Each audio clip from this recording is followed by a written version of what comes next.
Welcome to the Breast Cancer Rehabilitation and Wellness Summit for 2021. Today, we're having a repeat offender. I'll call her that, Camie. Camie is a certified clinical musician and specializes in harp playing, which is just so magical. And if you attended last year, you got to see some of Amy's work. It's just so beautiful. Welcome, Amy. Oh, thank you. It's a joy to be back. So, Amy, I like being a repeat offender. repeat offender, exactly. So you just have to get, this is a bit of Australian humor. Amy, you have been doing some fabulous work. I've been watching what you and John have been doing during the COVID time. It has just been magical. Fill us in on what you've been doing during this last year. Well, it's been a year, right? And everything changed. And one of the blessings of going through a cancer journey is that ability to develop the skills of just adapting to change, because every day is different. And so I was really calling upon that wisdom and those life lessons that I had learned during my 2 journeys with breast cancer, and just being present with what's changing, where are my fears, and how do I create something new? And that can be scary. And I know a lot of people were walking through that. So one of the things that I really consciously did was to start doing more, for example, Facebook Live videos, where I would just go and live on Facebook and play music, and people could access it whenever they needed to de-stress, to slow down, to get to sleep. You know, that's my gift. And we all have some ways to contribute. And I feel like when we can find that way we share ourselves, we feel better as well. So that was a big opening during COVID because we had to stay at home. All my live programs were canceled. So sharing online was one. The second thing that I had the time. You know, time is a blessing when we slow down, because we're so caught in the chaos. And that was, again, another one of the life lessons. You know, when I'm caught in doing, I'm resisting being. And everyone just was forced to slow down. And so things start coming up sometimes when we slow down that we can discover about ourselves. And sometimes that's not really an easy process. And sometimes we feel this energy, but we don't know what to call it or what to do with it. So one of my dreams has always been to create an online course. And so I've taken the conscious self-care programs that have been evolving over the last 15, 20 years, and I really put it into a form that people can access. And so it just walks you through step by step, this awareness that, you know, we need to slow down in order to feel that space between the notes. And I use the harp as an example of, you know, we have all of this energy, all of these strings inside of us, and all of them create the wholeness of who we are. So one of my big messages this year has been to really embrace the fullness. And sometimes it's those low notes, those low strings, those low, kind of scary hidden experiences that we haven't taken the time to discover, and just open our hearts to that place of compassion within ourselves, where we can look at that and really shift our perception and feel that as a part of the wholeness. And so that's part of the conscious self-care course, as well as using the language of resonance, you know, walking people through what is sympathetic vibration, what is forced resonance, what is entrainment, and how does that apply to me and to you every day in our human interactions. Because there was a lot of shift with human interactions when the families have to stay home, right? A lot of things came up. So I'm excited to share the online course so people have a way then to communicate with each other, and within themselves. And Amy, uh, can you just give us a little bit more detail? Is it something that people can do in half an hour, over 2 weeks, over a month? What's your best recommendation for how to go through the course? Yeah, sure. So basically, the course started with a program that was pre-recorded at a live event. And that program was an hour and 45 minutes. And we had already approved that video for CEUs and contact hours for nurses and social workers and therapists and massage therapists. And so what I did is I took that program and I pulled out smaller sections and created PDF handouts and also did some new recordings with the harp to walk people through it. So there's 3 chapters with modules. So overall, there's about 3 hours of information, and you can just access it at your leisure. And Amy, have you read any good research or done any good research over this year? I'm so glad you asked. So a couple of years ago, we actually published research that we had done with the Magic Mirror, one of my CDs, and it was pilot study research. And then a friend of mine comes up and she goes, "Okay, Amy, so what's the next step?" I said, "Well, the next step is to actually align with a cancer center and design a new clinical trial." So the past year and a half, that's what we've been doing. We just met with different researchers and we put together this wonderful research team at Siteman Cancer Center here in St. Louis. We wrote a feasibility study, a protocol, which will look at, is it feasible to enroll newly diagnosed cancer patients who are scheduled to receive chemotherapy? And then we'll be giving them the Magic Mirror and they'll fill out an anxiety questionnaire. So that protocol has been approved through Washington University School of Medicine here in St. Louis, and now we're in the fundraising stage. It's $20,000, so hopefully that won't be too bad, too difficult to find interest in the study. And once the money is raised, then we will start the implementation. And we see this as the first step in a much larger vision to help cancer patients. That is such good work.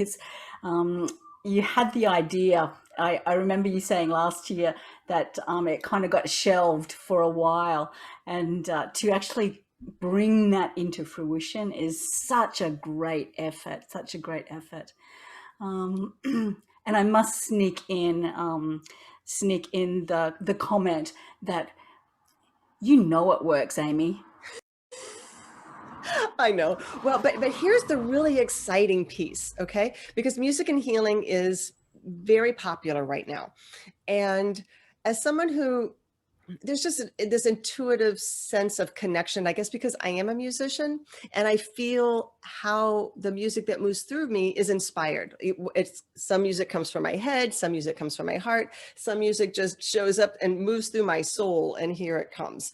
And I'm passionate about deepening the conversation because a lot of the research that's happening now, I can explain as entrainment, or I can explain it makes sense to me because of sympathetic vibration or forced resonance. And I want to get underneath that. I want to really get into a deeper conversation of like what inspires that creation, what inspires that highway of connection. And it's not just about music. It's everything that moves from within us out into the world. It's our voice, it's our touch, it's our cooking, and we're just so intimately connected, and music is one form of highways that create that connection. Amy, you've mentioned entrainment a couple of times, and last year you explained resonance. Can you explain entrainment for me? Sure, it's the rhythmic aspect of resonance, and we all experience it. So, for example, we have our brain waves, we have our breathing, and we have our heartbeats, and those are all rhythmic systems in our body. Okay, so we've all, or perhaps, come up to a stop sign, and we hear the pulse of a really heavy rhythm. Okay. Well, for me, that hurts my heart because what's happening is this external rhythm is trying to move my natural heartbeat out of sync. It's trying to force itself onto and shift me out of my natural rhythm. Okay. So, um, that's an example of how we experience a forced entrainment. We've all start clapping and we all sync up. Okay, rhythmically, we've all hooked up. We've created this connection where we're doing it at the same beat. When we dance, when when speakers have the rhythm in their voice, okay, that's entraining our brain waves. So we all have experienced, having somebody at maybe at a lecture, okay, or wherever, and somebody's talking, and sometimes we get really energized and sometimes we want to go to sleep. Well, it's because that rhythmic pattern of the voice is entraining the brain waves, and the brain waves, breathing, and heart rate all entrain with each other. They match each other. So if we slow down our breathing, like if we're stressed or scared or anxious, and we consciously slow down our breathing, well, it's not just our breathing that's being affected. It will slow down the brain waves and the heart rate. Thank you, Amy. As I said in the earlier part, I really enjoyed one particular uh, piece of music that you and John did together, and it just left me changed forever. It was just so beautiful. What was your piece that you really loved doing this year that we can head people off to have a listen to? Well, one of the things I did decide to do is put all of my music on a site called Bandcamp, and you can access it through my website, which is just amiecamie.com. And then you can click on CDs and you'll see ways to listen to the music. And Bandcamp and Spotify, the music is there. But on Bandcamp, you can listen to the whole CD. You can listen to the whole track, for free, up to 3 times before you're prompted to download. And if you're able, I would appreciate people downloading it. But if you're not able, that's okay. Just enjoy the music and let it in. Um, the most recent CD is called Love's Gentle Embrace.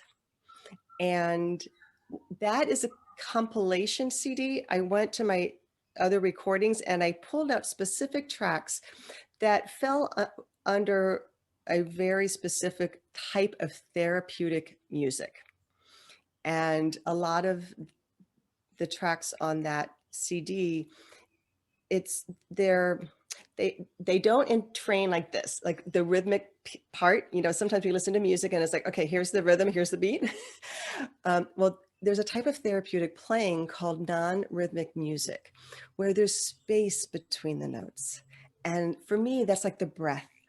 And that allows us to find our own natural rhythm while still feeling supported.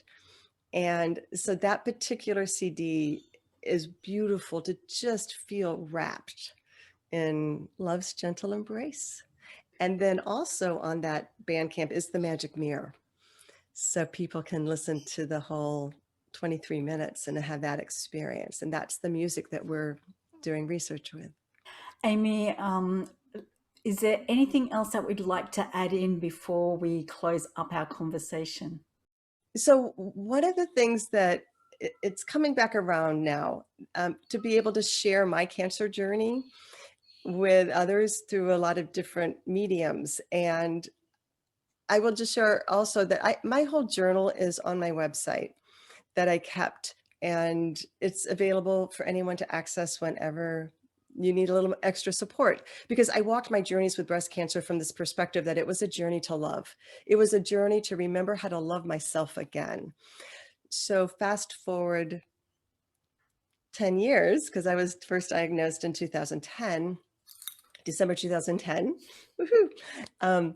And now, so last year during COVID, I was actually a keynote speaker for an online conference for a Time to Heal Cancer Foundation.